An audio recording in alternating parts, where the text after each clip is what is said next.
ہم کریں گے ہر مظلوم کی حمایت۔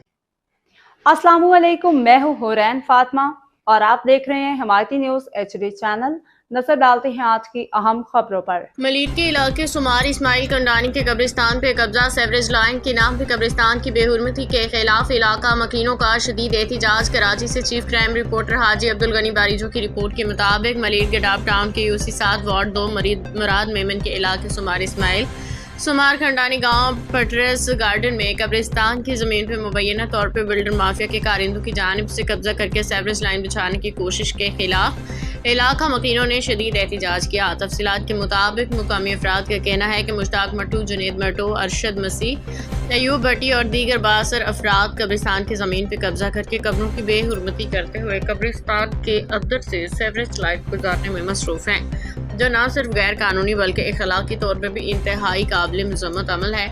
اس موقع پہ سیاسی سماجی رہنماؤں جام اسد، حاجی حنیف لغاری، اکرم خاص خیلی اور صدام جوکیو، سابق چیئرمین ساجد سلیم خاص خیلی، کونسلر فاروق خاص خیلی اور دیگر معززین نے کہا کہ قبرستان ایک مقدس مقام ہے جس کی بے حرمتی کسی صورت برداشت نہیں کی جائے گی۔ انہوں نے الزام عائد کیا کہ بااثر بلڈر مافیا سرکاری زمینوں پہ قبضے کر کے اپنے مفادات کے لیے ایسے غیر انسانی اقدامات کر رہی ہے۔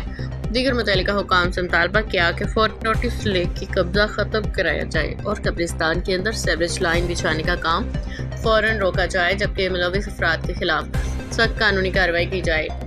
علاقہ مکینوں نے خبردار کیا کہ اگر اس سنگین مسئلے پہ فوری کارروائی نہ کی گئی تو احتجاج کا دائرہ وسیع کیا جائے گا۔ مزید تفصیل اس رپورٹ میں۔ تو ہتے جو قبرستان ہے گوٹھانا سمار اسماعیل ہے، سمار کھنڈانی ہے، جنہیں جام گوٹھا ہے، میمن گوٹھا ہے، سب گوٹھ ہتے لگن تا ہی مقصد کا ہی 50 ایکڑ میں ہی قبرستان جی جگہ ہے جتے قبروں موجود ہیں۔ جنید مشتاق مٹو ہی پیپلز پارٹی جا اللہ انہن کے کیڑو لائسنس ملیل ہے، لہذا ہی چھا کندا ہیں قبروں کرائے ۽ پنجا جو کلب ٹھائیندا ہیں۔ ہیر بھی تواں ڏسي سگھو تا ہن کلب ٹھائی ہے ۽ اتي امام بارگاہ ہوئی اسان جي ہي ڳوٺاڻا جا گواہ آهن، اتي امام بارگاہ ہوئی، ان امام بارگاہ کے بھی شہید کयो ويو۔ اتي هڪڙي ننڍي مسجد ہوئی، اتي وضو خانہ ہوا عیدگاہ جي بالکل ہی سامهون۔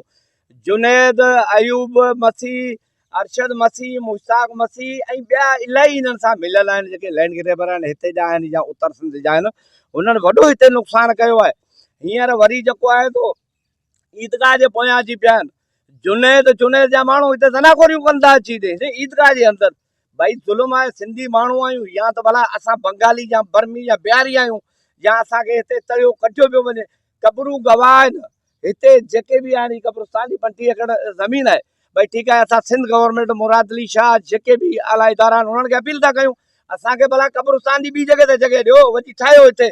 اسان جو اعتراض نہ ہے، اسان جو اعتراض ان شيء تے ہے بھائی اسان جو قبرون آهن، اسان کٿي وينداسين، اسان جا وڏا کٿي آهن هتي ٻڌي هتي ڳوٺاڻا بيٺا آهن۔ اگر چون ٿا سائیں پولیس اچي ٿي، سائیں رينجرز اچي ٿي، سائیں ادارا اچن ٿا، بابا ساڏو ڪهڙو ڪيو ہے اسان سائیں انصاف ڪيو وڃي۔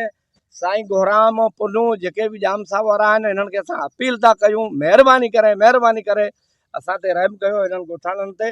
جو ہے دے مل جو قبرستان 36 ایکڑ نارتھ قلعہ 470 دے مل جو قبرستان ہے۔ یہ گٹر جو لائنوں جو ونجن پیوں، اے لائنوں ونجن پیوں، تے جا کچھ ایڑا ماण्هو آهن جو ان کے ڏين پیا، باقي انهن جو حق نہ ہے۔ یہ آهي قبرستان جي زمين، اڄ بھی چونداسين، سڀاڻي بھی چونداسين۔ ۽ عیدگاہ جي حالت هلي ڏسو، جيڪو اسان جي عیدگاہ جي جيڪي حالت آ وہ قبرستان ته اسان بچائي ڏيو۔ يو اسين الله حکام اپيل تھا ڪريون، الله جو واسطو جام صاحب سان بھی اپيل تھا ڪريون، اللہ جو واسطو اسان پنहिंجو حق ॾियो ऐं हिन मां जिम छॾायो असांखे۔ ملکہ قبرستان ہے، اس کے ڈاکومنٹ تمام موجود ہیں جس میں درخواستیں دی گئی ہیں۔ ماسر ابراہیم نے درخواست دی ہے، سپریم کورٹ کی آرڈر کی کاپی بھی اس میں لگی ہوئی ہے۔ تمام پولیس ادارے، ریونیو سارے کہتے ہیں بلڈوز کرو اس کو، اس آبادی کو ختم کیا جائے۔ ایک پیپر موجود ہے اور دوبارہ ہم کورٹ میں گئے ہیں، ابھی جانے والے ہیں پٹیشن لگانے والے، اس کے بعد بھی یہ جو ہے نا زیادتی کر کے یہاں یہ کام کرایا جا رہا ہے۔ اور دوسری بات یہ ہے جہاں جنید مسیح جو مٹو جو ہے وہ عیدگاہ کے سامنے ہماری ایک چھوٹی سی مسجد بھی تھی، ہماری امام بارگاہ تھی اور یہاں وضو خانے تھے، لہذا لاش آتی تھی، وہ یہاں پہ وضو کر کے جنازہ نماز پڑھی جاتی تھی۔ باخبر رہیے ہر جگہ ہر وقت، جانیے ملکی و غیر ملکی حالات و واقعات یقین کے ساتھ۔